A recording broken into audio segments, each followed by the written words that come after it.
Recent conversations about American Delusions, AD, has brought me around to new thinking about the organizing principles of AD and how to make the content more useful and accessible. So exactly what do I mean by referring to delusions? As noted in the introductory essay American Delusions, every society creates delusions, myths, and stories to explain where it came from and how it works. These are so ingrained in the culture that they form a central base for how members interpret their relationship to the environment and to family, neighbors, and society at large.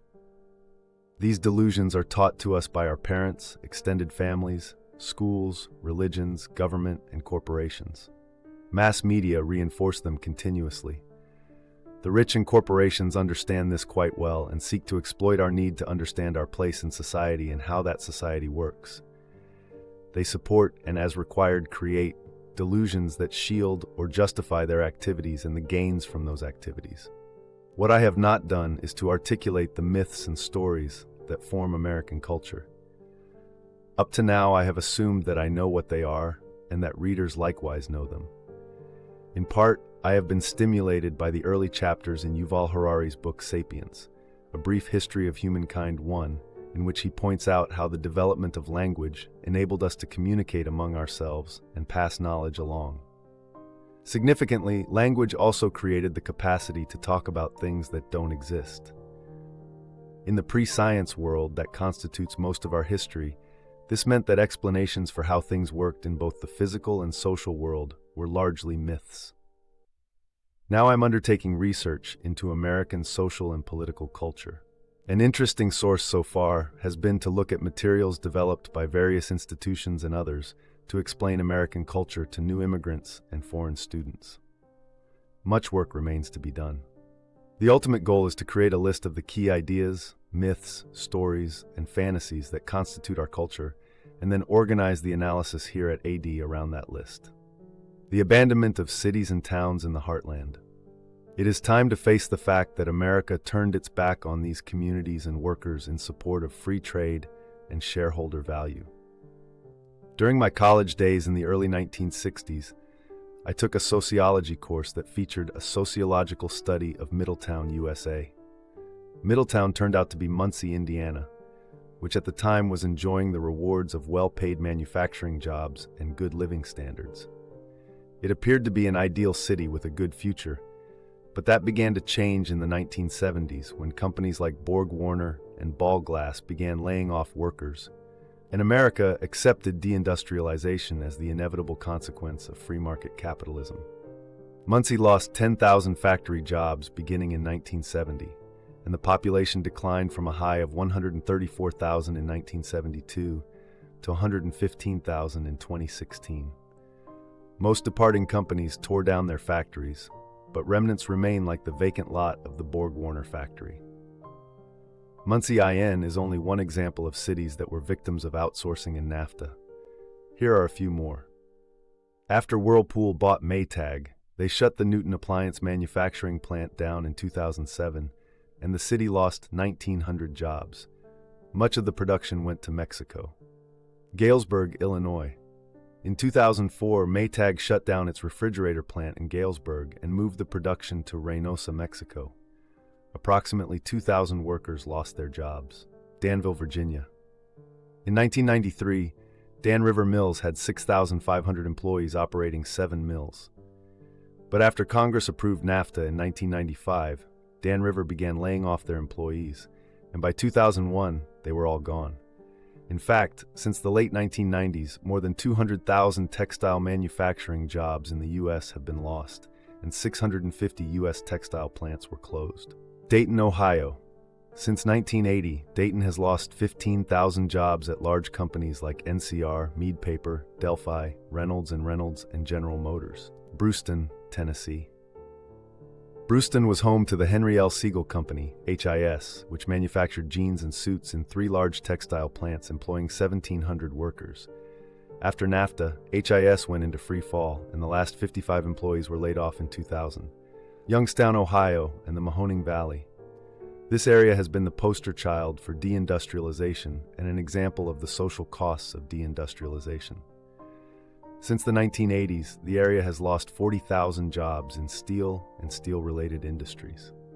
The ripple effect. The sudden loss of manufacturing jobs creates an economic ripple effect where people move away and the tax base is reduced, which in turn leads to cuts in public services like police and fire protection, the closing of small retail shops, grocery stores, and the boarding up of businesses. The foreclosure and abandonment of homes and falling home prices, reduced new home construction, vacant factory buildings, and vacant lots. The ripple effect is called the broken window syndrome, where decay begets decay and leads to an increase in crime, family violence, suicide, drug and alcohol abuse, loss of faith in institutions such as government, business, unions, and churches, the looting of abandoned homes for items worth selling, personal and credit card debt, a higher share of low-income households, poverty assistance from the state and federal government, depression and hopelessness. The economic justification. Economists have claimed for decades that the decline of manufacturing is a natural transition from a manufacturing to a service economy,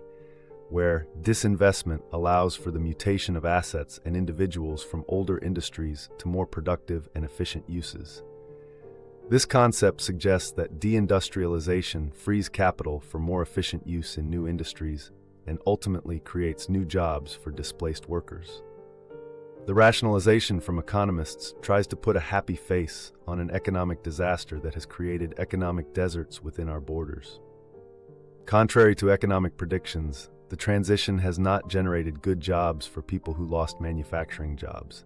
Most were forced to take lower pay and lower hour service jobs. In his book, The Disposable American, Louis Uchitel argues that when displaced workers find new jobs within 2 years of being laid off, they still earn only about 40% of their previous income.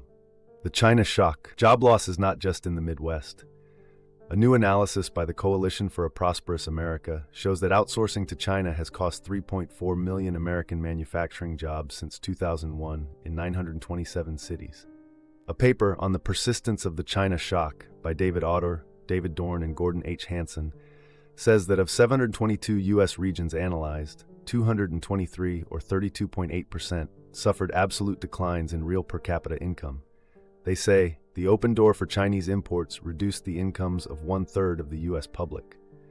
They continue, trade with China is effectively a vehicle to transfer income from working class in the heartland to the affluent. In the 2021 report, Gone for Good, Deindustrialization, White Voter Backlash, and U.S. Presidential Voting by Leonardo Bacchini and Stephen Weymouth, the authors argue that deindustrialization threatens dominant group status, leading some white voters in affected localities to favor candidates they believe will address economic distress and defend racial hierarchy. The report shows that whites associated manufacturing job losses with the loss of upward mobility and with a broader American decline. I think that this problem is predominantly an economic problem facing white high school educated Americans who have been left behind in the new service economy.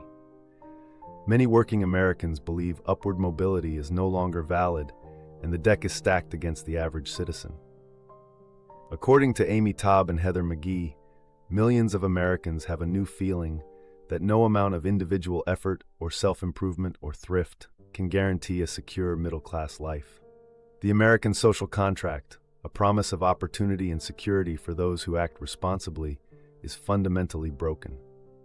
A large percentage of the working population is struggling economically, and the gap between rich and poor continues to widen, fueling inequality. Princeton economists Angus Deaton and Ann Case wrote that the life expectancy of Americans without a college degree has been declining since 2010. They attributed the decline to excessive healthcare costs, globalization, and automation. Unlike many European countries, the U.S. does not have the social programs to help these communities, and ignoring the people who are facing new economic problems has led to the rise of populism, general unrest, and a divided country. We now face long-term changes in the economy, where millions will struggle. Conclusion: if free trade is good for the nation, as economists propose, why haven't the benefits reached all these towns and cities? The answer is that these workers and cities were sacrificed so that consumers could enjoy cheap imported goods. After 40 years of outsourcing to low-cost countries, America has lost 7.5 million manufacturing jobs and many supply chains, closed 80,000 manufacturing establishments, and destroyed many American towns and communities. Outsourcing has bled America dry and helped our trading competitors grow. Free trade became a one-sided process where the benefits flowed to capital and labor costs. It is socialism for capital and free market for labor. For many working Americans, it has become a race to the bottom. So the big question is, why should middle-class workers be asked to do all of the sacrificing while the multinationals and their shareholders gain all the spoils? Put differently, the deindustrialization of America is the direct result of decisions made by corporate and government leaders to pursue economic profit rather than the good of either communities or the country. Congress voted for NAFTA and gave China most favored nation status, and the government did nothing to reduce the flow of Chinese imports until Trump's tariffs in 2017.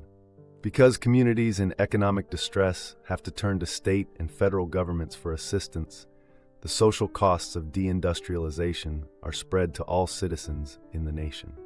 America's multinationals are most responsible for what has happened to the employees, communities, manufacturing, suppliers, and a good part of the middle class. On August 19, 2018, 181 U.S. CEOs signed a commitment letter to lead their companies not just for the benefit of their investors, but for the benefit of all stakeholders. If they are serious about this commitment, they could stop outsourcing to China and reshore production back to the cities they helped destroy. It is time to face the fact that America turned its back on these communities and workers in support of free trade and shareholder value.